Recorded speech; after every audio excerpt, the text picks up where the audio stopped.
बच्चों, आज हम चुंबक और चुंबकीय क्षेत्र की तीव्रता के बारे में बताने चल रहे हैं। सबसे पहले कि चुंबक क्या होता है, मैग्नेट क्या होता है। देखिए, इसकी जनरल डिफिनेशन है, प्रकार की प्रॉपर्टी है पदार्थ में जो एक दूसरे को अपनी ओर आकर्षित खींचते हैं। चुंबक में मेनली जो है दो पोल होते हैं, दो ध्रुव होते हैं, एक उत्तरी ध्रुव और एक दक्षिणी ध्रुव।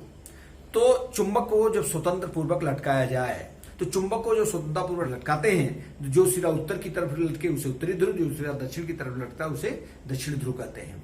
और चुंबक को भी स्वतंत्र अवस्था में लटकाया जाएगा तो हमेशा उत्तर और दक्षिण दिशा में ठहरेगा। दिशा ज्ञात करने के लिए हम चुंबकीय सुई का प्रयोग करते हैं, मैग्नेटिक नीडल। इसको भी अगर हम रखेंगे स्वतंत्र पूर्वक, ये पृथ्वी कहीं भी रखेंगे तो हमेशा उत्तर और दक्षिण दिशा में ठहरेंगे। अब चुंबक हमारे आकार के आधार पर दो प्रकार के होते हैं। एक होता है छड़ चुंबक और एक होता है नाल चुंबक। छड़ चुंबक माने क्या होता है, जैसे हमारा पेन है, ये हमारा छड़ चुंबक हो गया। और नाल चुंबक होता है यू आकार में।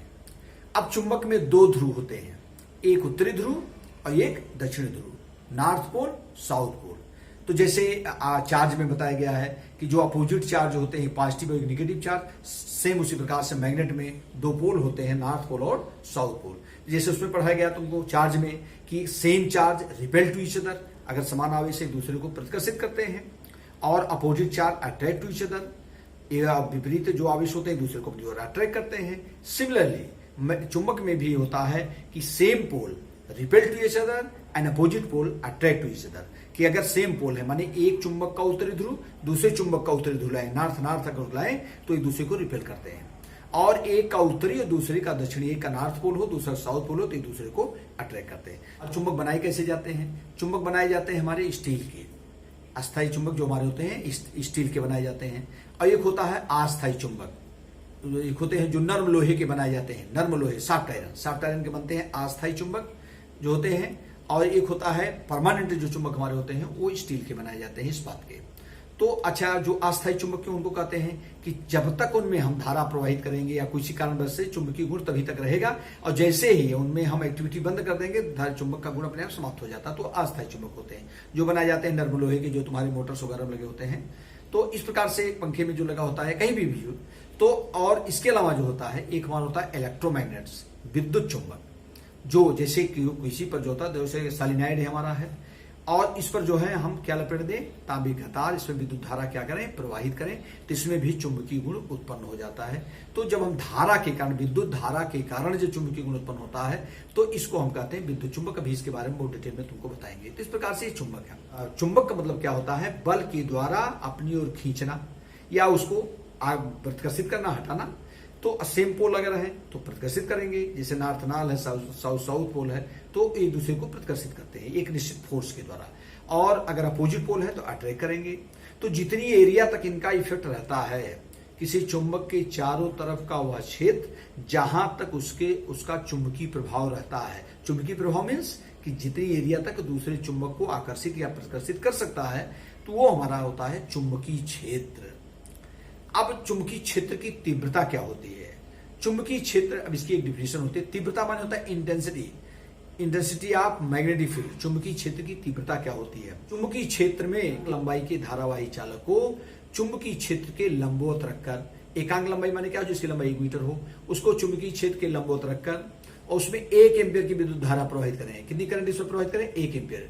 तो इसमें जो बल लगता है उसी को इस बिंदु की चुंबकीय क्षेत्र की तीव्रता कहते हैं। तो ये मैंने बताया, चुंबक जो है आकार के आधार पर चुंबक दो प्रकार के होते हैं। एक होता है हमारा छड़ चुंबक और दूसरा होता है नाल चुंबक। बार मैग्नेट्स और हार्स शू मैग्नेट इसको बोलते हैं, जो घोड़े की नाल में हार्स शू मैग्नेट इसको बोलते हैं। तो इसमें दो ध्रुव पोल होते हैं, एक एन और एक एस। इसमें भी हो जाएगा एन और इसको हो जाएगा एस। तो ये दो पोल है नॉर्थ और उत्तरी ध्रुव या दक्षिणी ध्रुव। तो मैंने बताया कि अगर एन की तरफ एन ले आ रहे हैं, इसका एन या मान ली सेम है, दोनों बार मैग्नेट्स हैं, एन की तरफ एन ले आ रहे हैं, एस की तरफ एस ले आ रहे हैं, तो एक दूसरे को रिपेल करते हैं। और अगर एक का एन हो और दूसरे चुंबक का एस हो तो एक दूसरे को अट्रैक्ट करते हैं। तो ये है, तो यही इनके बीच जो अट्रैक्शन और रिपल्सन हो रहा है मैग्नेट के बीच, तो इसी को हम चुंबकीय बल, एक निश्चित बल से ही तो उनको अट्रैक्ट करेंगे, रिपेल करेंगे। तो ये इनका जो इफेक्ट जितनी एरिया तक रहता है, जितनी एरिया तक किसी दूसरे चुंबक को अट्रैक्ट कर सकते हैं, रिपेल कर सकते हैं, उसी कहते हैं चुंबकीय क्षेत्र की।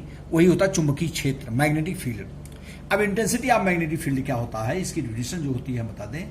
B इक्वल टू होता है एफ अपान आई एल, ये मेन इसका है।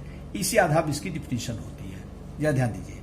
तो अगर हम मान लें I equal to 1 ampere, I equal to 1 ampere और L इक्वल टू 1 मीटर, तो इसी आधार पर इसकी डिफिनेशन होती है। तो अगर इन दोनों को एक मान लेते हैं, हम एक मान लेते हैं, तो B इक्वल टू हो जाता है एफ के I L B sine theta. अब जरा ध्यान दो, यदि theta equal to 90 degree, if theta is equal to 90 degree, theta अगर 90 डिग्री का है तो एफ इक्वल टू कितना हो जाएगा, एफ इक्वल टू हो जाएगा I L B, therefore B equal to कितना हो जाएगा, एफ अपॉन आई एल। यहीं से हम इसको डिफिनेशन निकालते हैं, यहीं से इसकी यूनिट निकालते हैं। अभी इसके बारे में फार्मूला भी हम बताएंगे। तो ये मेन है हमारा, ये आई है वही लंबाई जो उसमें चालक में जो हम धारा प्रवाहित कर रहे हैं करंट, एल है चालक की लंबाई और उसमें धारा प्रवाहित करने के कारण जो उसमें चुंबकीय क्षेत्र उत्पन्न हो रहा है, और थीटा जो है चुंबकीय क्षेत्र की दिशा के साथ बना कोण। तो अब वही कर रहे हैं कि जैसे अगर हम इन सब में देखो थीटा 90 डिग्री हो गया, और अगर हम आई इक्वल टू मान लें 1 ampere, I equal to 1 ampere और एल इक्वल टू 1 मीटर, ये मान लिए, तो बी इक्वल टू आ जाएगा, तो बी इक्वल टू एफ के। इसी आधार पर हम इसकी डिफिनेशन निकालते हैं। इसका मतलब क्या है, चुंबकीय क्षेत्र में स्थित, चुंबकीय क्षेत्र में स्थित किसी एकांक लंबाई की, एल का मान हमने कितना माना, 1 मीटर, एकांक चुंबकीय क्षेत्र में स्थित एकांक लंबाई की धारावाही चालक चुंबकीय क्षेत्र के लंबवत स्थित, चूंकि थीटा हमने कितना माना है 90 डिग्री, शॉर्ट का डिफिनेशन, चुंबकीय क्षेत्र के लंबवत स्थित, माने चुंबकीय क्षेत्र अगर हमारा है तो उसके लंबवत स्थित एकांक लंबाई के धारावाही चालक में, धारावाही चालक की लंबाई कितना हो, 1 मीटर हो, और उसमें कितनी धारा प्रवाहित करें, 1 एम्पियर की विद्युत धारा प्रवाहित करें, तो उस पर जितना बल लगता है वही चुंबकीय क्षेत्र की तीव्रता होती है। इसको बी से प्रदर्शित करते हैं, चुंबकीय क्षेत्र की तीव्रता या चुंबकीय क्षेत्र को बी से प्रदर्शित करते हैं। यह एक सदिश राशि है, इसको ध्यान दीजिए। अब इसकी यूनिट क्या होती है, तो यूनिट क्या होगी, B equal to F upon I L. तो एफ का मान, इसकी यूनिट जब निकालेंगे तो एफ का हो जाएगा न्यूटन और बटे आई का हो जाएगा एम्पियर इंटू एल का हो जाएगा मीटर। तो क्या हो जाएगा, न्यूटन प्रति एम्पियर मीटर। ये इसका ईएमकेएस पद्धति का मात्रक हो गया। अब आगे ध्यान दो, ये इसकी जो यूनिट हम निकालते हैं, अब इसको बड़े गौर सुनो, इसका भी हम निकाल लेंगे डायमेंशनल फार्मूला, भी सारी चीज निकाल के बताते हैं। तो ये अब इसके तीन और मात्रक होते हैं, एक तो ये हो गया, दूसरा इसी को हम कहते हैं, इसी को हम कहते हैं टेस्ला, इसी को हम कहते हैं टेस्ला। इसी के फिर नीचे हो जाएगा, होता है वेबर, वेबर प्रति मीटर स्क्वायर, इसकी यूनिट हो गई वेबर प्रति मीटर स्क्वायर। और इसी में एक होता है सीजीएस पद्धति में हम निकालते हैं, ये होता है गॉस। तो चुंबकीय क्षेत्र की तीव्रता का जो मात्रक होता है मेन, तो इसका न्यूटन प्रति एम्पियर मीटर, दूसरा हो गया टेस्ला, तीसरा होता है वेबर प्रति मीटर स्क्वायर, और चौथा हो गया गॉस। तो 4 यूनिट होती है चुंबकीय क्षेत्र की तीव्रता के, इसको ध्यान दीजिए। अभी इसके बारे में और डिटेल में हम आगे पढ़ाते हैं। अच्छा, इसका डायमेंशनल फार्मूला क्या होगा, तो बी इक्वल टू जब हमारा हो जाएगा, जरा ध्यान दो, तो बी इक्वल टू हो जाएगा एफ अपान आई एल। तो एफ का होता है एम एल टी पावर -2 अपान आई का होगा ए और एल का होगा एल। अब जरा ध्यान दो, एल से एल तो हमारा कैंसिल हो जाएगा, तो ये हमारा हो जाएगा एम टी पावर -2 ए पावर -1, चूंकि एक ऊपर है, ये इसका हो गया डायमेंशन फार्मूला बी का। तो चुंबकीय क्षेत्र की तीव्रता जो बी है, इसको बी से प्रदर्शित करते हैं। यह एक सदिश राशि है और इसके 4 यूनिट मैंने बताया, इसको बड़े गौर से, न्यूटन प्रति एम्पियर मीटर, इस फार्मूले के तहत। आगे इसमें भी आएगा, लेकिन जाने रहा, दूसरी यूनिट होती है, इसी को टेस्ला कहते हैं, तीसरी यूनिट हो गई वेबर प्रति मीटर स्क्वायर, और चौथा होता है गॉस। ये चारों हमारे जो है चुंबकीय क्षेत्र की तीव्रता के यूनिट है। एक एक के बारे में आगे डिटेल में बताया जाएगा। तो आज चूंकि B equal to F upon I L, इस आधार पर मैंने बताया, इसका डायमेंशनल फार्मूला मैंने बता दिया।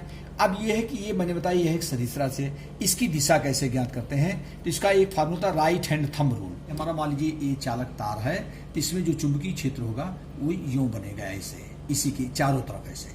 तो जरा ध्यान दीजिए, ये जैसे हमारा है आई, ये धारा जा रहा है, तो इसमें जो चुंबकीय क्षेत्र होगा इसके ऐसे होगा। तो इसकी दिशा कैसे ज्ञात करें इसको बता दें। ये मान लीजिए हमारा ऐसे राइट हैंड थंब रूल ये है, तो जैसे ये देखो हम ऐसे पकड़े ना, तो ये हमारा हो जाएगा, ये धारा की दिशा हो गई। तो जो इसमें चुंबकीय क्षेत्र होगा उसकी दिशा यूं होगी, माने ऐसे। तो कहने मतलब ये जो होगा, जैसे धारा इधर जा रही है तो चुंबकीय क्षेत्र की दिशा यूं होगी, इसके ऐसे, ये चुंबकीय क्षेत्र की दिशा होगी इसके।